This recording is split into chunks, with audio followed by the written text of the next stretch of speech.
Hallelujah, blessed listeners. It's another powerful and wonderful, blessed, glorious Friday morning here in Kenya. Now it's 8 minutes after 6 a.m. in East African time. This is your blessed program, a letter to the Korean-speaking audience. I'm so humbled to be your host. And wherever you are, beloved listeners, welcome all of you. My name is Pastor Professor Hannah Jo.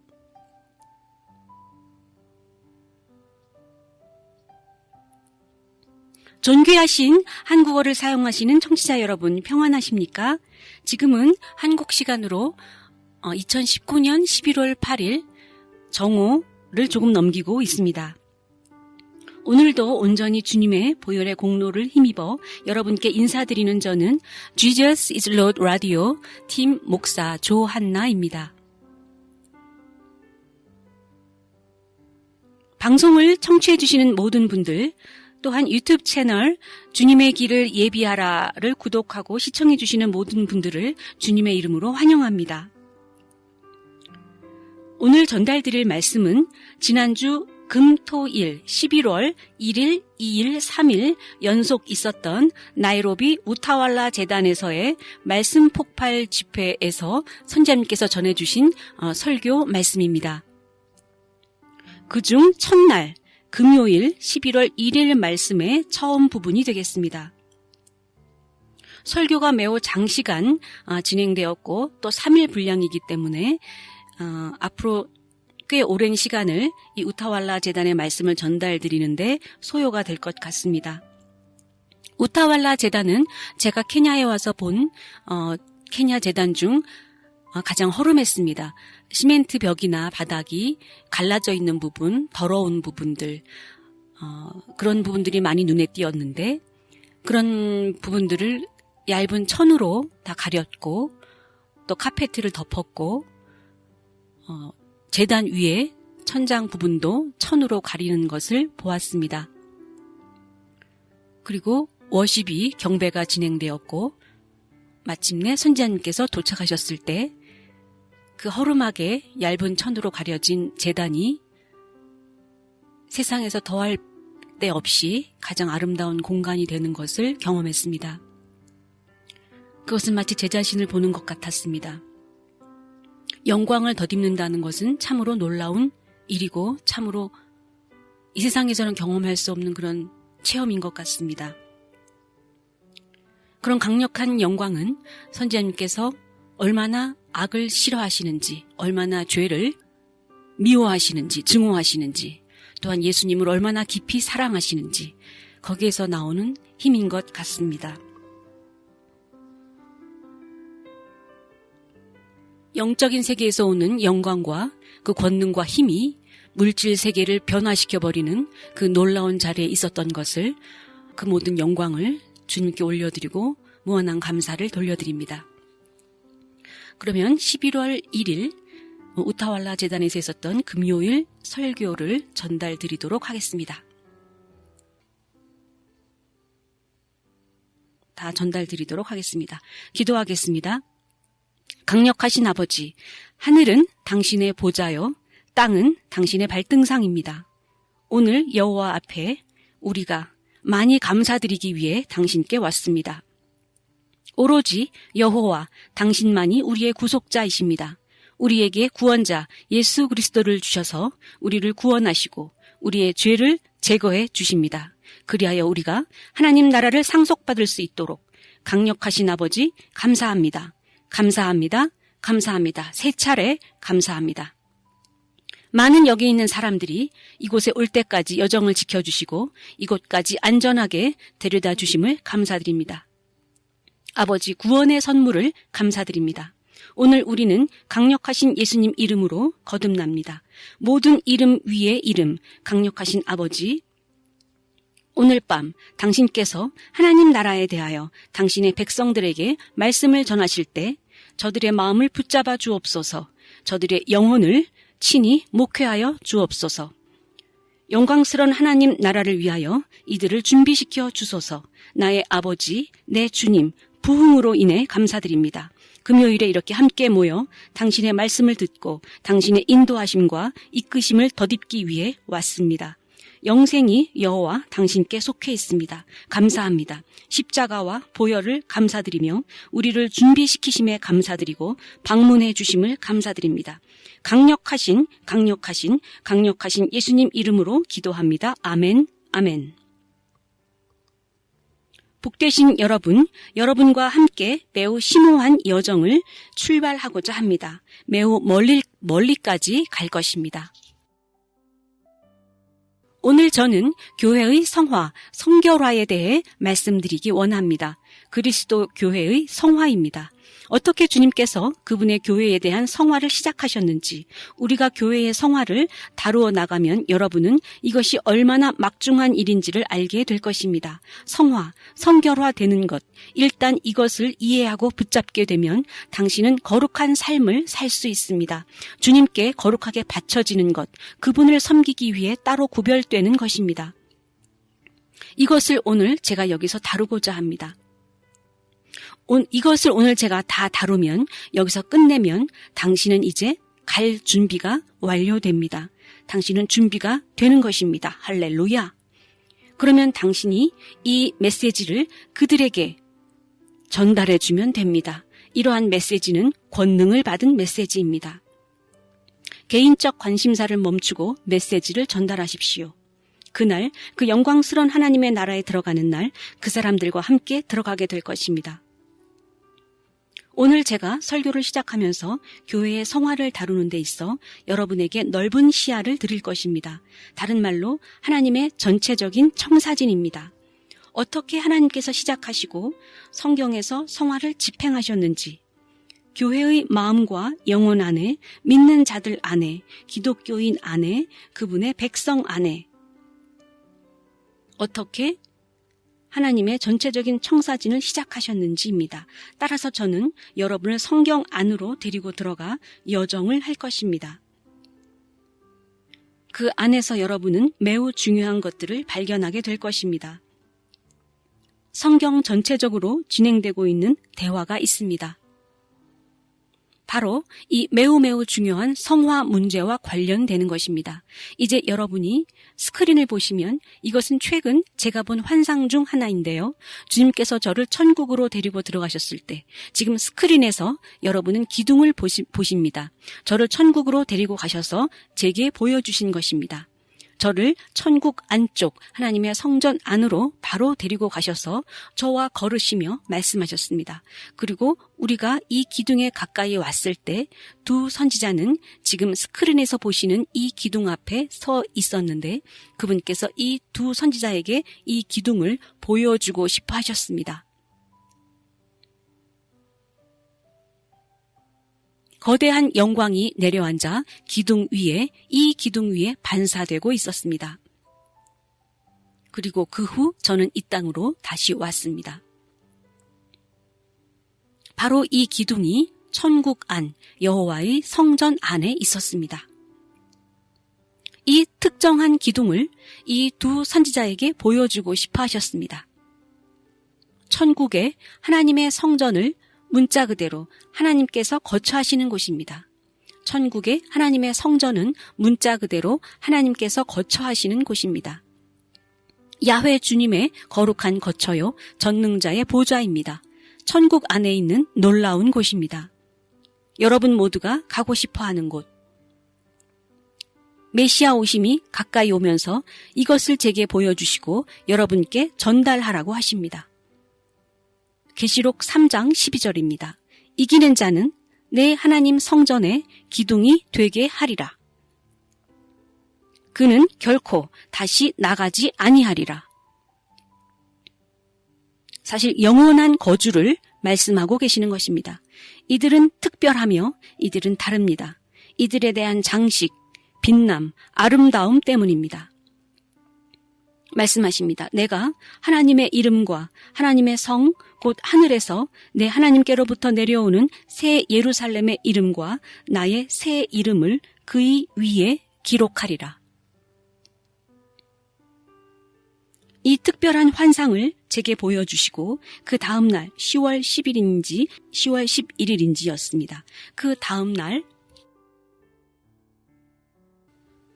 환상을 보여주신 그 다음 날 바로 라디오를 통해 이 환상을 나누었습니다. 그리고 그 다음 날 주 야훼께서 다시 저를 천국으로 데려가셨습니다.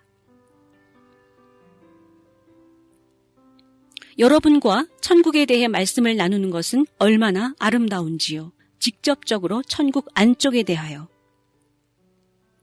왜냐하면 다른 설교자들은 이곳에, 바깥에, 세상에 있습니다. 그러나 저는 교회를 데리고 직접 천국 안으로 들어가서 그곳에 대한 것을 설명해 줍니다. 천국 안쪽을 말해 줍니다. 그리고 지금 들어가야 한다고 말해 주는 것입니다. 그리고 저를 다시 들어 올리셔서 제가 아직 위에 있을 때 새 예루살렘 성을 보여주셨습니다. 그분께서 제게 새 예루살렘 성을 보여주셨던 방식은 그 아름다운 도시, 의로운 자들의 집, 선택된 자들의 집, 이 세상을 인내한 자들의 집. 그들은 근거 없는 비방을 받았고 많은 경우 세상은 이들을 이해하지 못했습니다. 그러나 그들은 견디었습니다. 그들은 책망받았고 중상모략을 받았고 외톨이가 되었으며 거절당했으나 그들은 참아냈습니다. 그리고 그곳에 서 있었습니다. 바로 이들이 이 도시의 거주민들입니다.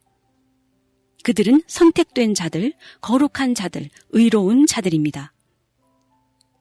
그 새 예루살렘 성 위로 저를 들어 올리셔서 도시로부터 조금 거리가 있는 상공 위에서 그 도시를 이렇게 보게 하셨습니다.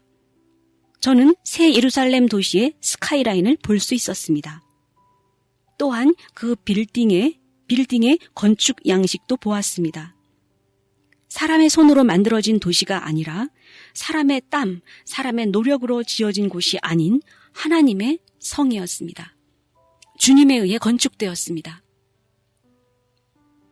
영원한 도시, 의로운 자들을 위한, 저는 이런 각도에서 그 도시를 볼 수 있었습니다. 저는 위에 있었습니다. 처음으로 주님께서 제가 그 도시 안을 걷게 하셨고 처음으로 위에서 그 도시의 그 스카이라인과 건축 양식을, 그 도시의 설계를 보게 하셨습니다.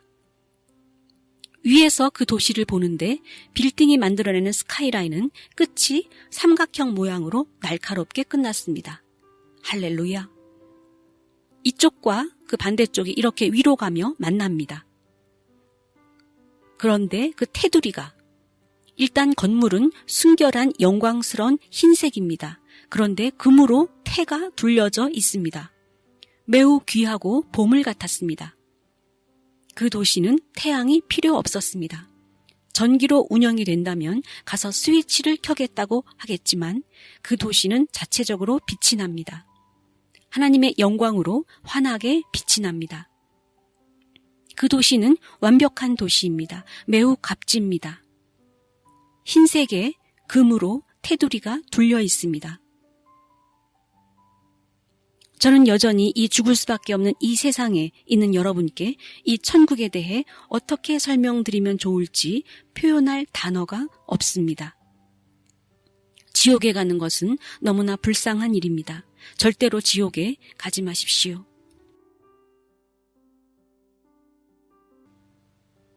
그곳에 보물 같은 값비싼 값진 도시가, 강력하고 완벽한 영광된 도시가 있습니다. 그 나라를 위해 의로움으로 준비합시다. 여러분은 그 도시에 들어가기 위해 이 태양 아래서 모든 것을, 그 어떠한 일도 할 수 있습니다. 할렐루야. 따라서 그 도시는 또한 거주민을 지니고 있습니다. 일단 그곳에 들어가면, 그곳에 거주민이 되면 누구도 다시는 당신의 여권이나 신분증을 보자고 하지 않습니다. 그 도시의 주인께서 메신저를 여러분께 보냈습니다. 그 도시를 여러분께 잘 묘사해서 여러분이 확실히 그 도시를 좋아하게 되도록, 그래서 여러분의 마음을 바꾸고 여러분의 최종 도착지를 바꾸게 되도록 그렇게 하시는 것입니다. 따라서 이 두 가지 환상, 기둥과 새 예루살렘 환상, 그리고 이미 말씀드렸던 하나님의 영화로운 계단의 환상에 근거하여 저는 교회가 거쳐야 할 과정을 말씀드리기 원합니다. 교회가 그 도시에 들어가기 위해 어떻게 그 과정에, 성화의 과정에 있을 수 있는지에 대하여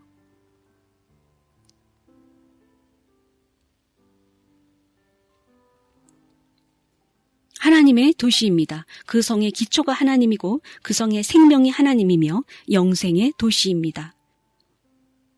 그 반대는 지옥입니다. 우리가 모두 천국에 갈 것이라고 누구도 확신할 수 없습니다.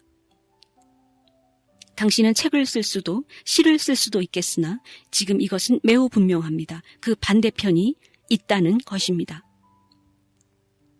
우리는 지금 모두 새 예루살렘 성을 향해 가고 있습니까? 맞습니까? 주님께서 교회를 어떻게 집중적으로 준비시키는지 보겠습니다. 그리하여 교회가 이 영광스러운 금의 도시를 상속받을 수 있도록 말입니다.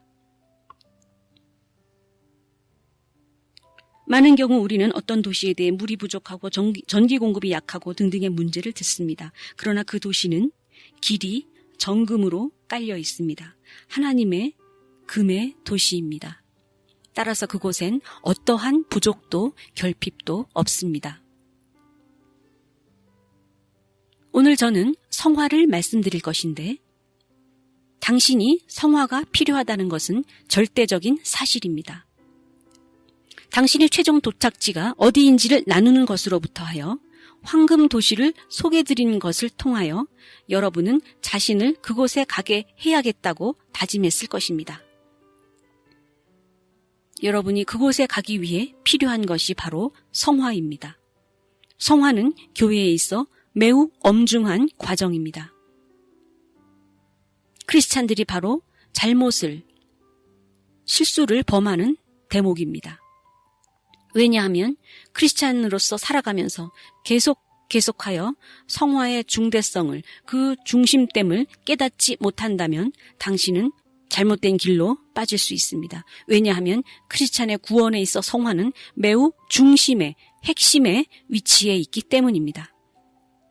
우선 성화가 무엇인지부터 말씀드리도록 하겠습니다. 제가 그 과정을 말씀드리기 전에 성화가 무엇인지, 또한 성화를 위해 착안된 패러다임도 있습니다. 다른 말로 하나님의 디자인, 하나님의 청사진입니다.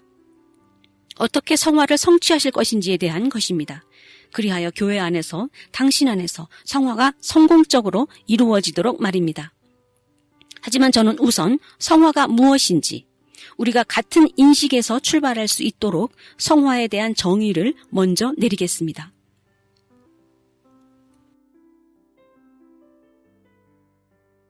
첫째, 성화는 죄로부터 떠나는 것을 말합니다.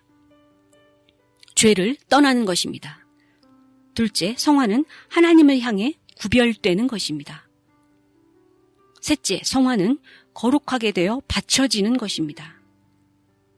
넷째, 속량받는 것입니다. 구속함입니다.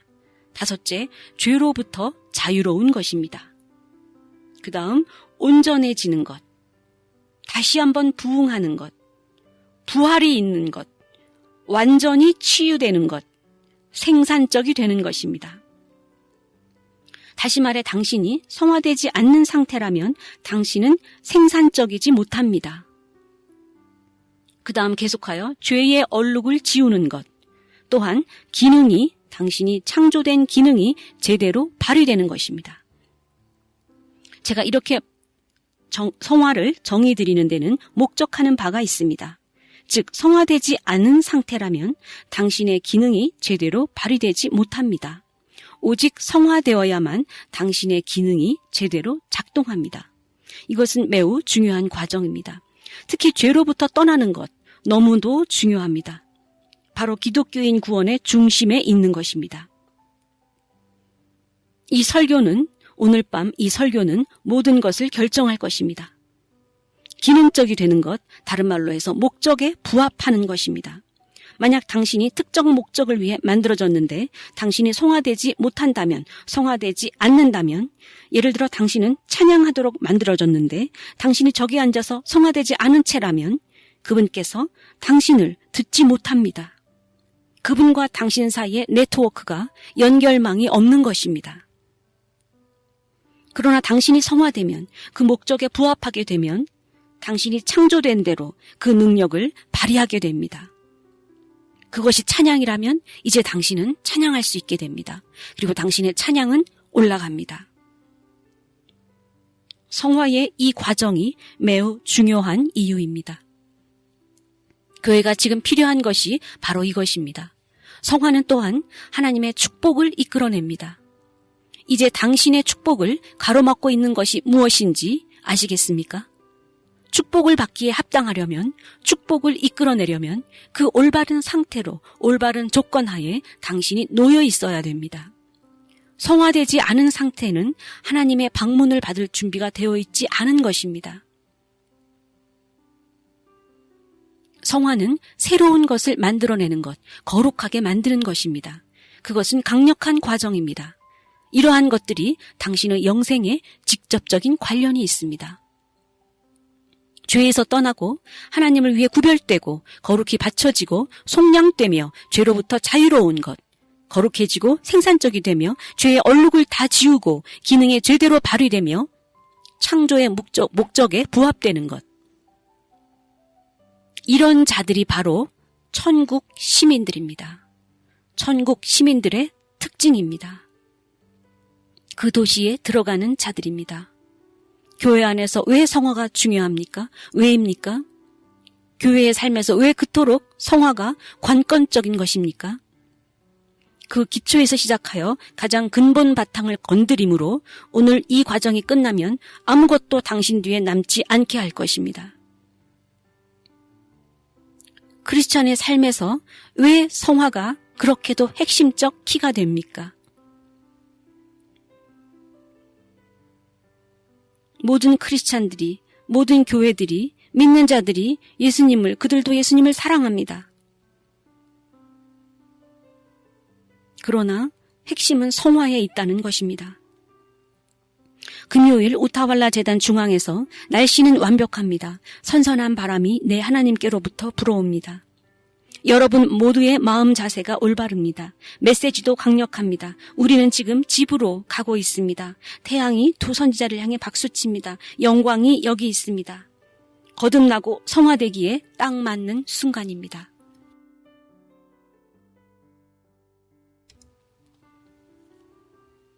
에덴 동산에서 타락이 있었을 때, 인간이 에덴 동산에서 타락했을 때 그 타락이 어떻게 일어났는지 집중해서 보시면 창세기 2장에 그 나레이션을 서술을 따라 읽어 내려가 보겠습니다. 창세기 2장 16절 17절입니다.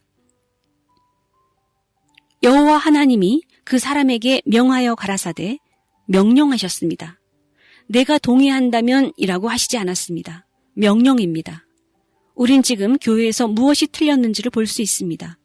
하나님께서 인간에게 명령하셨을 때 그분께서는 무엇이 당신에게 제일 좋은지 아십니다. 그러하시기에 명령하십니다. 무엇을 명령하셨습니까? 동산 각종 나무의 실과는 내가 임의로 먹되 17절입니다. 선악을 알게 하는 나무의 실과는 먹지 말라. 내가 먹는 날에는 정녕 죽으리라 하시니라. 그리고 창세기 3장 1절입니다. 그런데 뱀은 여호와 하나님이 지으신 들짐승 중에 가장 간교하니라. 뱀이 여자에게 물어 가로되 하나님이 참으로 너희에게 동산 모든 나무의 열매를 먹지 말라 하시더냐. 말은 비슷하나 비틀어져 있습니다. 왜곡되어져 있습니다. 2절 여자가 뱀에게 이르되 동산 나무의 열매를 우리가 먹을 수 있으나 동산 중앙에 있는 나무의 열매는 하나님의 말씀에 너희는 먹지도 말고 만지지도 말라 너희가 죽을까 하노라 하셨느니라. 이제 대적의 공격이 시작됩니다. 그 아래 6절로 내려갑니다. 여자가 그 나무를 본즉 먹음직도 하고 보암직도 하고 지혜롭게 할 만큼 탐스럽기도 한 나무인지라. 여자가 그 열매를 따먹고. 에덴 동산에서의 타락 과정에서 그것은 이기심에서 나온 행동이라는 것을 보게 됩니다. 자기 만족입니다. 자기 만족을 채우려는 과정에서 타락이 왔습니다. 이기적입니다. 자기 만족을 추구합니다. 나만 아는 이 세대입니다. 지금 세대는 자기 사랑, 자기 중심적, 자기에게 이익이 되어야 합니다. 더 큰, 더 선한 것을 고려하지 않습니다. 더 크고 더 위에 더 선한 부르심이 있어도 자기 자신만을 봅니다. 자기 긍정, 자아 만족, 왜 그렇게 삽니까? 나는 이게 좋아, 나는 이게 어때, 내게는 이게 제일 좋아. 너무나 많은 나입니다. 너무나 많은 나의 주장입니다. 성화가 중요한 이유는 바로 그 자아 추구, 자기 이익 추구가 크리스찬 구원 속으로 들어가야 하기 때문입니다. 그것이 배교를 불러왔습니다. 함께 따져봅시다. 만약 오늘의 삶을 본다면 매 개인마다 각자의 발전을 추구하는 것으로 가득 차 있습니다. 학교에 진학하고 직장을 옮기고 이런 것들이 인간을 삼켜버렸습니다. 크리스찬의 구원이 필요한 지점입니다. 만약 내가 나 자신을 위해 이것을 해야만 하겠다면 그러면 예수님은 어떻게 하시렵니까? 누가 예수님을 고려하겠습니까? 그 자기 이익, 자기 중심적 이기적임이 크리스찬의 구원에 배교를 가져왔습니다. 그것이 왜 죄가 믿는 자들의 삶 속에 기어들어오게 된 까닭입니다. 에덴 동산에서의 타락은 이기심, 자기중심적, 자기 이익 위주, 자기 만족 추구, 자기 기쁨, 자기 행복, 모든 것 중심에 자신이 넘쳐나는 상황을 초래했습니다. 그러함에도 불구하고 인류는 구원 안으로 데려와졌습니다. 예수님께서 가져오신 은혜의 구원은 그 위로부터의 부르심을, 그 도시로의 부르심을, 구원을 가져다 주신 것입니다. 거듭남에 대한 위로부터의 부르심, 거룩하게 되어 천국으로 오라는, 천국으로 들어오라는 부르심입니다. 주님께서 교회 안에 성화를 수행하시는 것은, 성화 작업을, 성화 과정을 집행하시는 것은 교회를 휴거에 합당하게 준비시키기 위함입니다. 저는 여러분께 성화된 단계, 타락과 함께 성화되지 않은 단계, 그리고 다시 성화되는 단계에 대해 말씀드리고자 합니다. 당신은 세 가지 국면을 보게 됩니다. 그들이 성화되었었을 때, 즉 타락 이전입니다. 그리고 타락이 발생한 이후, 그것은 성화를 잃어버린, 성화가 없는 단계입니다. 그리고 이제 주님께서 오셔서 다시 성화시키시는 단계입니다. 이렇게 세 가지 국면입니다. 또한 성화의 도구는 무엇입니까? 누가 당신을 성화되게 합니까? 이제 여러분은 오늘 설교가 온전히 예수님의 십자가와 보혈에 초점이 맞추어져 있음을 알게 되실 것입니다. 성화된 상태란 하나님께서 선택한 사람들이 은혜로 성숙하게 되고 복음을 통해 그 영혼이 성취되는 단계입니다. 다시 말씀드립니다. 성화된 상태란 하나님께서 선택한 사람들이 은혜로 성숙하게 되고 복음을 통해 그 영혼이 성취된 단계입니다. 즉 하나님께서 선택한 사람들을 은혜로 성숙시키시고 견고한 요동치 않는 믿음으로 영적인 크리스찬의 삶을 영원히 확고히 하십니다. 영원히 확고히 서게 만드십니다. 그 반대는 지옥입니다. 불못입니다. 견고하게 서서 하나님 나라의 영원한 거주민, 시민이 되는 것입니다. 성화가 된 상태라는 것은 그릇된 가르침, 거짓 가르침에 의해 흔들리지 않는 단계를 말합니다. 거짓 예언자, 거짓 사도들이 이들을 흔들어댈 수 없습니다. 성화된 상태는 완전히 구별된 상태입니다. 성령님에 의해 기름 부음 받은 상태, 하나님을 두려워하며 성숙한 크리스찬입니다. 생명책에 이름이 기록되어 있는 사람입니다. 흰 예복을 입은 이런 상태, 이 상태가 바로 성화된 상태입니다. 믿음이 강력하며 최종 도착지는 천국입니다. 스스로 리스트를 만들어 볼 수 있습니다. 요한계시록 19장 8절입니다. 성화된 상태입니다. 바로 휴거에 준비된 상태입니다. 그는 혹은 그녀는 준비가 되어서 오소서, 주님 오시옵소서, 저는 갈 준비가 되었습니다 라고 말합니다. 계시록 19장 8절입니다. 그에게 빛나고 깨끗한 세마포 옷을 입도록 허락하셨으니 이 세마포 옷은 성도들의 옳은 행실이로다. 하나님의 거룩한 사람들입니다. 계시록 3장 5절에 또 다른 성화된 사람들이 나옵니다. 이기는 자는 이와 같이 흰 옷을 입을 것이요 그 이름을 생명책에서 즉 천국의 시민 명부에서 결코 지우지 아니하고 그 이름을 내 아버지 앞과 그의 천사들 앞에서 시인하리라. 성화된 사람들의 이름은 그분께서 주님께서 그 생명책에서 건드리지 아니하십니다. 성화된 성화의 상태에 대한 또 한 가지 정의는 여기 나오는 흰 옷, 흰 예복입니다. 그것은 당신의 크리스찬으로서의 삶입니다. 그 흰 옷을 입으십시오. 왜냐하면 당신은 그것을 인정해야 하고 받아들여야 하고 그대로 행해야 합니다. 따라서 흰 예복에 관한 한 계시록 3장 18절에서도 말씀하시는데 내가 너를 권하노니 내게서 불로 연단한 금을 사서 부요하게 하고 흰 옷을 사서 입어 벌거벗은 수치를 보이지 않게 하고 안약을 사서 눈에 발라 보게 하라. 성화된 상태는 불로 연단한 금 같고 흰 옷을 받아 입는 것입니다. 주님께서 이 흰 예복을 사주셨습니다. 주님으로부터 받아 교회는 입으면 됩니다. 성화된 상태는 완전히 덮인 상태입니다. 수치가 없습니다. 강력합니다. 흰 예복입니다. 성화된 상태의 예복이 희다는 것을 아는 것이 중요합니다. 의롭고 거룩한 하나님의 사람들입니다. 이것을 알고 가서 행하는 것이 중요합니다. 말라기 3장 16절입니다. 말씀 폭발 집회이기 때문에 성경 구절을 많이 드릴 것입니다. 우리는 말씀에 기반을 둡니다. 말씀은 영원히 굳건히 서 있을 것이기 때문입니다. 그때의 여호와를 경외하는 자들이 피차 말하매 여호와께서 그것을 분명히 들으시고 여호와를 경외하는 자와 그 이름을 존중히 여기는 자를 위하여 여호와 앞에 있는 기념책에 기록하셨느니라. 여호와를 경외하는 자와 그 이름을 존중히 여기는 자를 위하여 여호와 앞에 있는 기념책에 기록하셨느니라. 즉 성화된 상태는 당신의 이름이 생명책에 있는 상태입니다. 여기서 기념책이라고 하셨는데 영어로는 The Book of Remembrance, 기억의 책입니다. 이는 주님께서 내가 여전히 기억한다, 너를. 내가 어떻게 나를 위해 견고히 서주었는지를 내가 여전히 기억한다. 내가 나와 함께 서주었다.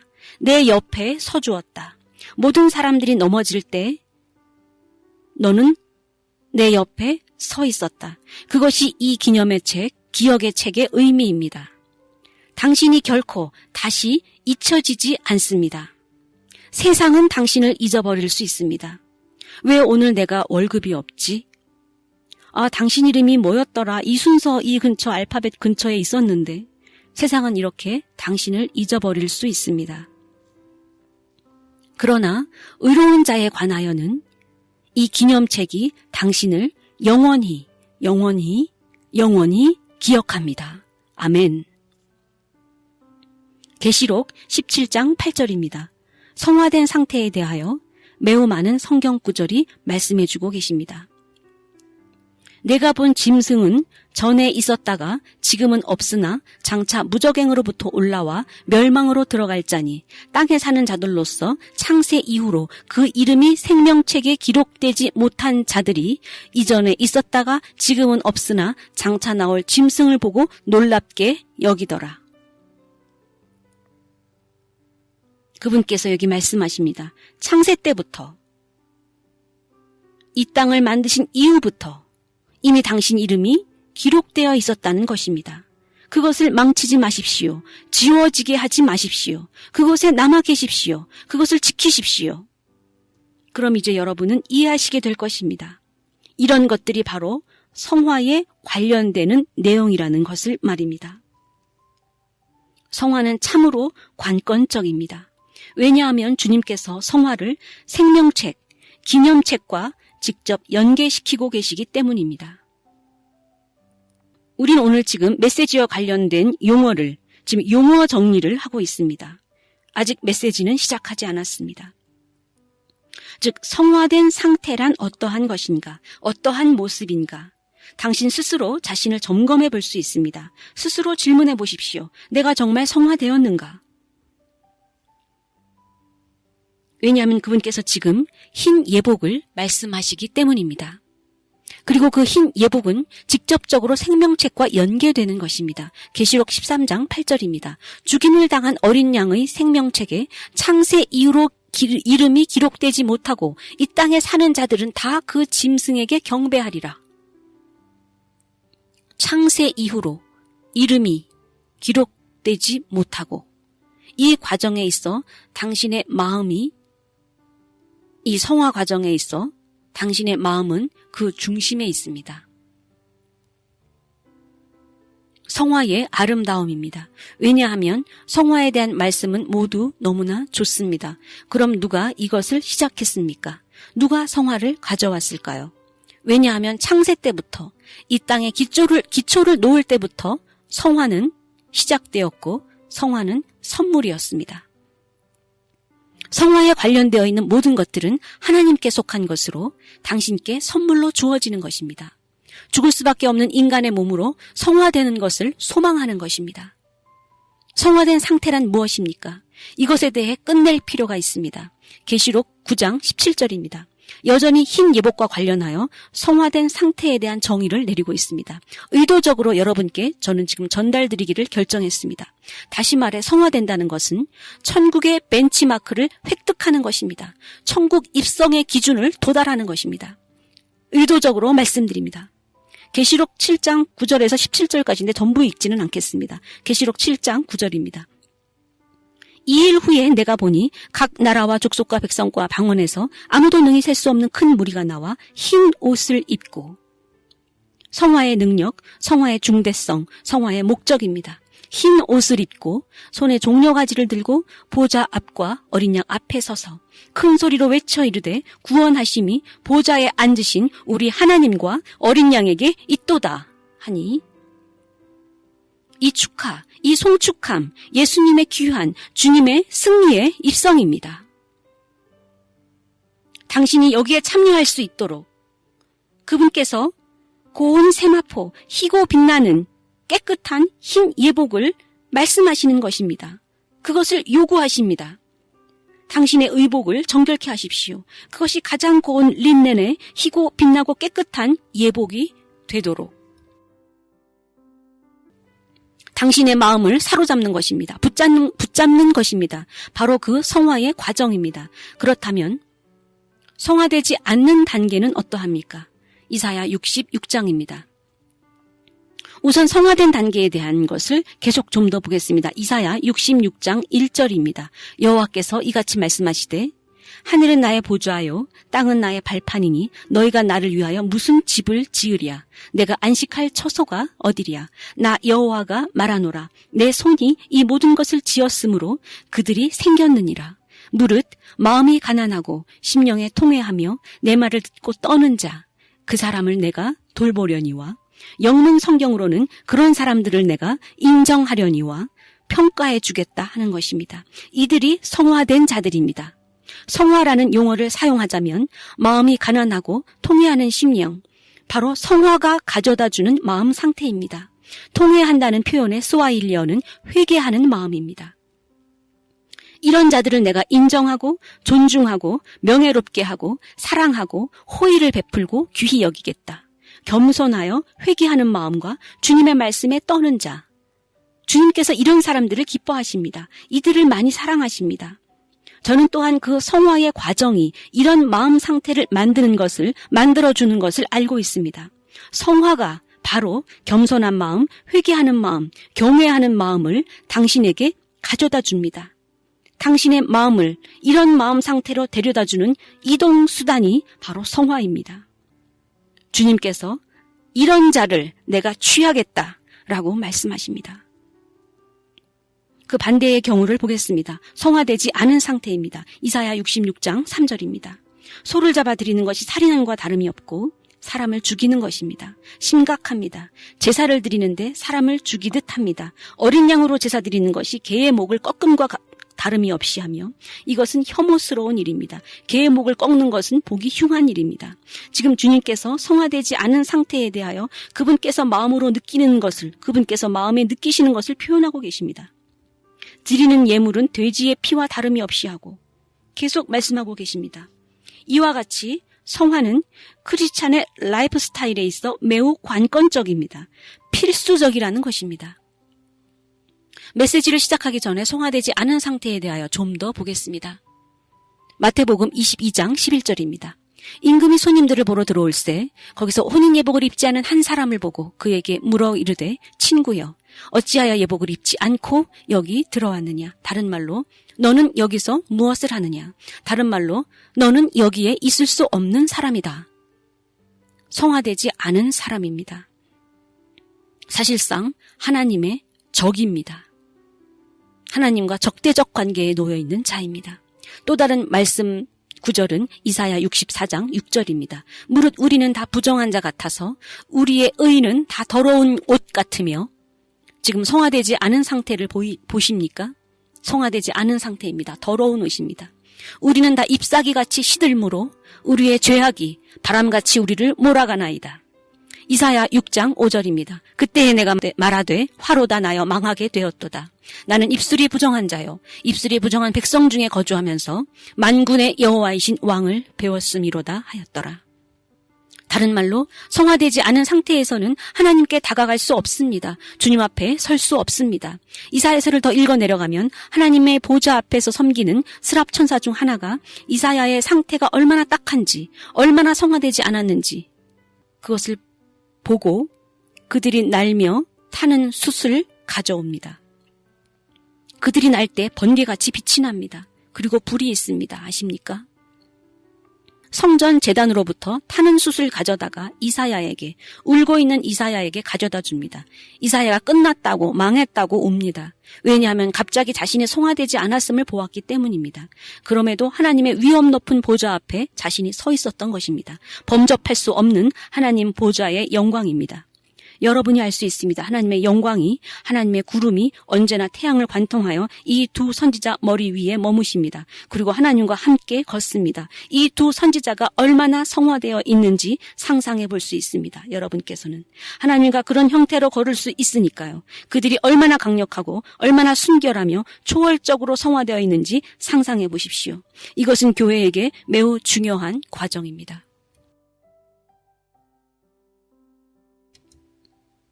스랍 천사가 불핀 숯을 가져다가 이사야의 입술에 갖다 대었고 그때로부터 이사야는 정결케 됩니다. 이사야의 악함이 있던 마음이 깨끗함을 입어 이제 하나님의 음성을 듣고 하나님께 말하고 하나님의 부르심을 받아들이고 보내심을 받습니다. 이사야는 끝났었습니다. 왜냐하면 자신의 성화되지 않은 상태라는 것을 알았기 때문이고 갑자기 범접할 수 없는 하나님의 거룩하심 앞에 서 있다는 것을 알게 되었던 것입니다. 그 끝에서 죽음의 처지에서 성화가 이사야에게 역사하기 시작했습니다. 스랍 천사가 불타는 숯을 꺼낸 제단은 예수 그리스도의 보혈이 부어진 곳입니다. 성화의 도구, 바로 예수 그리스도의 보혈입니다. 천사가 꺼내기에 너무나 뜨거운 보혈로 이사야를 정결케 했습니다. 이제 하나님의 음성을 듣고 그 부르심에 매우 열정적으로 이사야는 순종합니다. 여러분을 향해 하시는 말씀입니다. 누군가의 딸, 누군가의 아들, 혹은 바로 여러분 자신을 향해 그 음성을 들으십니까? 부디 순종하여 하나님을 섬기십시오. 열정적이지 않고 강제로 하는 것 같다면 그것은 당신이 성화되지 않은 상태임을 말해주는 바로미터입니다. 온도계를 아시죠? 요즘은 그렇게 하지 않지만 아이들 입을 벌려 체온계를 혀에 물리고 그 열나는 정도를 잽니다. 제가 말씀드리는 것은 어떤 사람이 성화되었는지의 여부를 측정해보는 기준이 될 수 있다는 것입니다. 왜냐하면 이사야는 성화된 이후에 열정적으로 주님, 저 여기 있습니다. 접니다. 저예요. 라고 했습니다. 주님의 군대, 주님의 교회, 주님의 제사장은 자발적인 섬김입니다. 누구도 강요하지 않습니다. 이사야는 정결케 됨을 입은 후에야 세상으로 내려가 복음을 전할 수 있었습니다. 바로 자신이 겪어낸 그 놀라운 복음, 죄를 씻어내는 복음입니다. 다른 말로 우리는 이 세대의 목사들을 그들이 정말 성화되었는지의 여부를 체크해 보아야 되는 것입니다. 왜냐하면 당신이 맛보지 않은 것, 당신이 느껴보지 못한 것을 어떻게 가르칠 수 있습니까? 따라서 성화는 여러분의 종된 자로서의 섬김을 측정해주는 바로미터입니다. 당신이 성화되지 않았다면 당신은 설교할 수 없습니다. 그러면 당신은 사업을 하거나 다른 것을 하고 있을 것입니다. 왜냐하면 죄로부터 떠날 것을, 죄로부터의 자유로움을 말씀하시고 있기 때문입니다. 스가랴서 3장 3절입니다. 성화되지 않은 상태에 대하여 끝내기를 원합니다. 여호수아가 더러운 옷을 입고 천사 앞에 서 있는지라. 이것은 성화되지 않은 상태입니다. 성화의 상태를 정의하고 성화되지 않은 상태를 정의하여 대조시킨 이후에 성화의 과정에 대한 하나님의 청사진으로 나아가고자 합니다. 역대하 26장 19절입니다. 우시야 왕입니다. 손으로 향로를 붙잡고 분향하려 하다가 화를 내니 그가 제사장에게 화를 낼 때에 여호와의 전 안 향단 곁 제사장들 앞에서 그의 이마에 나병이 생긴지라. 성화되지 않은 상태입니다. 비극적입니다. 누군가 나답과 아비후를 기억하십니까? 그들도 성화되지 않은 상태에서 제물을 드리려고 했었던 자들입니다. 성화된 상태와 성화되지 않은 상태를 대조해 보았고 이제 오늘의 메시지로 들어갑니다. 여러분께 질문합니다. 그럼 하나님의 입장은 무엇입니까? 성화에 대한 그분의 입장은, 의견은 무엇이겠습니까? 이제 여러분은 이것이 의무 조건이라는 것을, 의무 사안이라는 것을 아시게 될 것입니다. 또한 이것은 그리스도의 중심적 사명입니다. 성화에 대한 하나님의 견고한 입장입니다. 첫째, 레위기 20장 7절입니다. 너희는 스스로 깨끗이 하여 거룩할지니라. 영문 성경으로는 너희 자신을 성결케 할지니, 너희 자신을 성결케 하고 거룩할지어다입니다. 왜냐하면 나는 너희의 하나님 여호와니라. 내가 너희 하나님 여호와이기 때문에 너희는 성결케 되어야 하고 거룩해야 된다. 무엇이 하나님의 성화에 대한 입장입니까? 아시겠습니까? 레위기 11장 44절입니다. 나는 여호와 너희의 하나님이라. 내가 거룩하니 너희도 거룩하라. 너희도 몸을 구별하여, 영문 성경은 너희도 성결케 하여 거룩하게 하고. 왜냐하면 내가 거룩함으로 너희도 거룩하라. 내가 거룩하다. 그러니 너희도 성결케 되고 거룩하라. 보아하니 성화는 우리가 반드시 해야 하는, 달성해야 하는 의무 사안인 것입니다. 말씀하십니다. 땅에 기는 어떤 생물로도 어떤 짐승으로 말미암아도 내 자신을 더럽히지 말라. 나는 너를 이집트로부터 데리고 나온 주, 내 하나님이 되려 함이라. 그러므로 거룩하라. 왜냐하면 내가 거룩하기 때문이다. 하나님의 성화에 대한 입장은 필수 조건이며 절대적입니다. 동의하십니까? 데살로니가전서 4장 3절로 5절까지입니다. 이것은 하나님의 뜻이니 너희는 성화되어야만 한다. 또한 성적 부도덕을 버려야 한다. 영문 성경을 직역해드렸습니다. 한국어 성경으로는 하나님의 뜻은 이것이니 너희의 거룩함이라, 곧 음란을 버리고. 4절, 각각 거룩함과 존귀함으로 자기의 아내 대할 줄을 알고. 5절, 하나님을 모르는 이방인과 같이 세욕을 따르지 말고. 하나님의 성화에 대한 그분의 의지, 의견을 분명히 표명하십니다. 다른 말로 만약 당신이 모든 인간을 창조하신 창조주께 질문을 드린다면 그분께서 이렇게 말씀하십니다. 얼마나 내가 고대하는지, 모든 각각의 육체가 이 길로 나와 성화되기를, 성결케 되기를 내가 얼마나 고대하는지, 모든 육체를, 모든 존재를 창조하신 분께서 성화되기를 고대하십니다. 이것은 강력한 입장입니다. 이제 의무사항이라는 것을, 의무사안이라는 것을 아셨을 것입니다. 선택사항이 아닙니다. 이는 주님께서 뷔페를 서빙해 주시는 것과도 같습니다. 주님께서 여러분을 모두 한 테이블에 앉히시고 뷔페 식단 메뉴를 보여주십니다. 하지만 말씀하시길 이 테이블에서는 아나카페, 주문할 수는 없다고 말씀하십니다. 즉 자기가 먹고 싶은 대로 특정의 어떤 음식을 자기 원대로 주문할 수는 없습니다. 뷔페 메뉴 안에서, 그 기준 안에서, 식단 안에서 골라야 되는 것입니다. 주님 앞에서 의로움의 기준이자 거룩함의 기준입니다. 하나님의 의로움은 동일합니다. 우리는 현대적인 오스트레일리아, 현대적인 독일입니다. 할 수 없습니다. 거룩함은 케냐를 위한 것이고 현대화된 우리는 다릅니다. No, 아닙니다. 주님께서 어느 순간 그분의 기준을 세우시면 그것은 토론의 대상, 논쟁할 대상이 아닙니다. 즉 모든 사람이 성화되어야 한다는 뜻입니다. 성적 부도덕, 음란을 버리라고 하십니다. 어떤 것들은 당신을 성화되지 못하게 합니다. 당신을 더럽힙니다. 당신을 오염시킵니다. 당신을 망칩니다. 할렐루야. 그럼 이제 성화의 전 세계적인 사진을 보겠습니다. 이 이후의 말씀은 다음 시간에 이어서 바로 계속 전달드리도록 하겠습니다. 매우 장시간의 설교이기 때문에 그 중심되는 메시지의 주제를 계속 기억하고 곱씹으면서 설교 과정을 함께 참여하기를 원합니다. 지금까지 청취해 주신 모든 분들을 주님의 이름으로 환영하고 감사드립니다. 다음 시간에 뵐 때까지 평안하십시오. Well, beloved listeners, this is the end of today's program.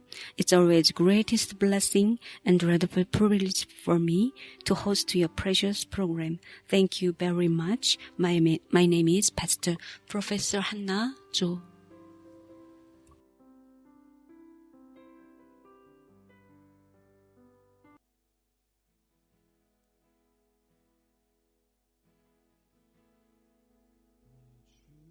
주를 가까이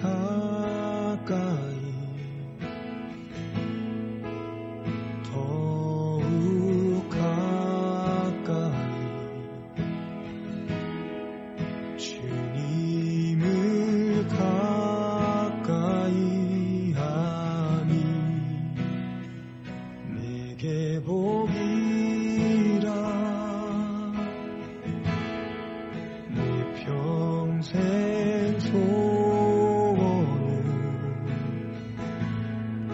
내 평생 소원이 영원한 주의 나라 안에 사는 것 내 주를 가까이 더욱 가까이 주님을 가까이 하니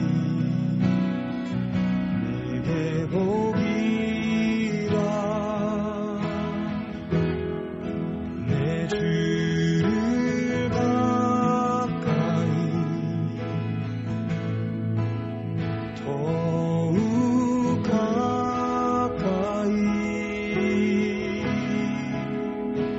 주님을 가까이 하니 내